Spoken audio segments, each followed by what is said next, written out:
Okay. வாங்க friends, இன்றைக்கி நம்ம எல்லோரும் காய்கறி அறுவடை பண்ணிக்கலாம்.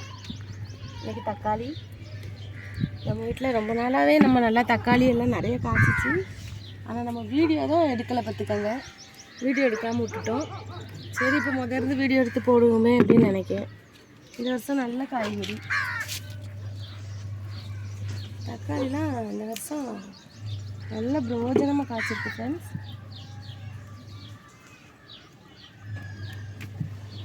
எடுத்துக்கோங்க, நல்ல விளைஞ்சிருக்கு தக்காளி.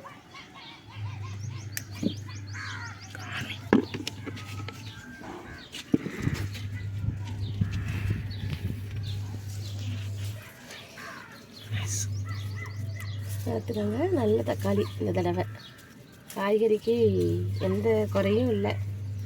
பட்ட பாட்டுக்கு நம்மளுக்கு போன வருஷத்தோடு நல்ல காய்கறிகள் தான். ஒரு தக்காளி நல்ல ஒரு நாளைக்கு எப்படியும் 2 கிலோ வந்துடுது. ரொம்ப நாளாக எடுக்கவே இல்லை வீடியோ. சரி, இப்போ எடுத்து போடுவோமே அப்படின்னு பார்க்கும். தக்காளி கத்திரிக்காயெலாம் கிடைக்கு, நல்லா பிளாக் கத்திரிக்காவாக கிடைக்கு. ஆனால் இப்போ பறிக்கலை, 2 நாள் ஆகட்டும்னு வச்சுட்ருக்கேன். மிளகாலாம் நல்லா தரமான மிளகாயாக இருக்குது, நல்லா காரமாக இருக்குது. 4-5 நாள் ஆகட்டும்னு இருக்கேன். இது கொஞ்சம் பூச்சிக்கடி மாதிரி இருந்துச்சு, கொஞ்சம் மருந்து அடித்து விட்ருக்கேன். இது இப்போ கொஞ்சம் நல்லா தழுக்குது.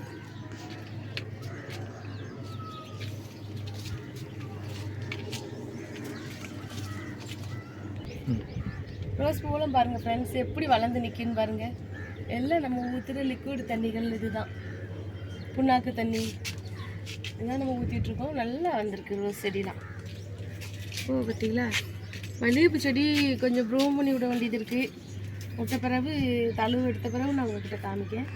தக்காளி பறிப்புமா, அங்கங்கே தக்காளி செடி வச்சுருக்கேன். ஒரு நாளைக்கு எப்படியும் 1 கிலோவாவது காய்ச்சிருது தக்காளி. இந்த தடவை நம்மளுக்கு நல்லா அதிகமாக தான் காய்ச்சிருக்கு. எல்லாம் ஆண்டவருடைய கிருபை. அப்புறம் அவரைக்காய் இருக்குது ஃப்ரெண்ட்ஸ், அவரைக்காய் இருக்குது, சொரக்காய் இருக்குது. சொரக்காய் இப்போ ஒன்று பறிச்சிரும் கண்டிப்பாக. கொஞ்சம் இருங்க, கத்தி எடுத்துகிட்டு வரேன். 2 சொரக்காய் இருக்குது ஃப்ரெண்ட்ஸ். இப்போது ஒரு சொரக்காயை நம்ம கட் பண்ணுறோம். இன்னொரு சொரக்காய் இருக்குது, வாங்க எடுத்துக்கலாம்.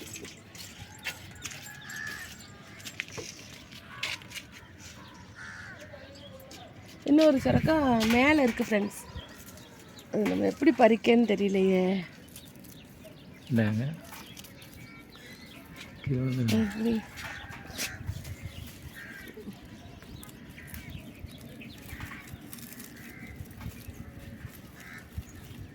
சிஸ்டர் வெட்ட மாட்டேன்.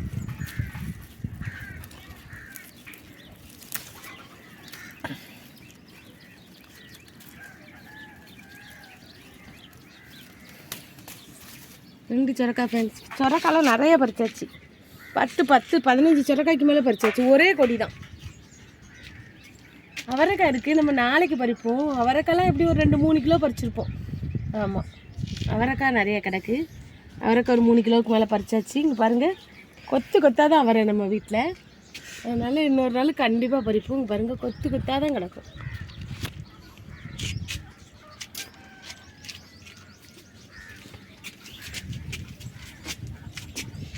தக்காளி பறிப்போம். இன்னும் தக்காளி இருக்குது, அங்கேயும் தக்காளி இருக்குது.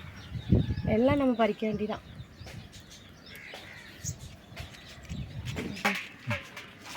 இது ஒரு ரக தக்காளி.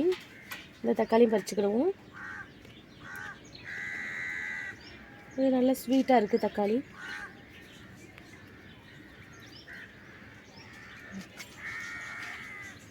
டிஃப்ரெண்ட்டாக இருக்கும் தக்காளி, வரியாக. நம்மகிட்ட நல்லா ரகமாக தக்காளி இருக்குங்க. பாருங்கள், இந்த பாருங்கள் எப்படி ரகமாக இருக்குன்ட்டு வரியாக.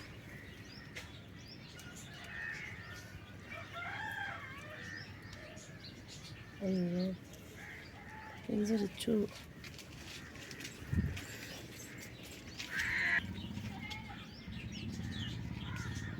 நம்மகிட்ட பாவக்காய் கிடக்கு, அதை பறிச்சுக்கிடுவோம். இப்போ பாருங்கள் எவ்வளோ பெரிய பாவக்காய். பாவக்காய் நல்லா திரட்சியாக வந்திருக்கு.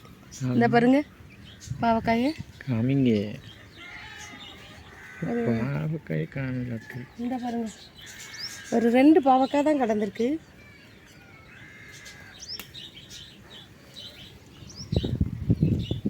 பறிச்செல்லாம் தான் பிஞ்சு கிடக்கு. எல்லாமே காய்ச்ச பிறகு பறிச்சுக்கணும். பாருங்கள் பிஞ்சு கிடக்கு. காய்ச்ச பிறகு 2 நாளில் பறிச்சுக்கணும்.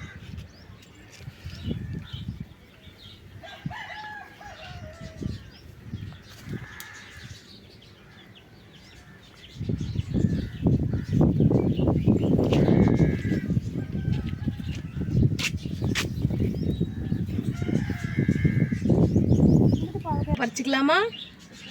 மாடிக்கு படியில் இறக்கத்தில் ஒரு செடி வச்சுருக்கேன். தன்னால் தான் முளைச்சிச்சு.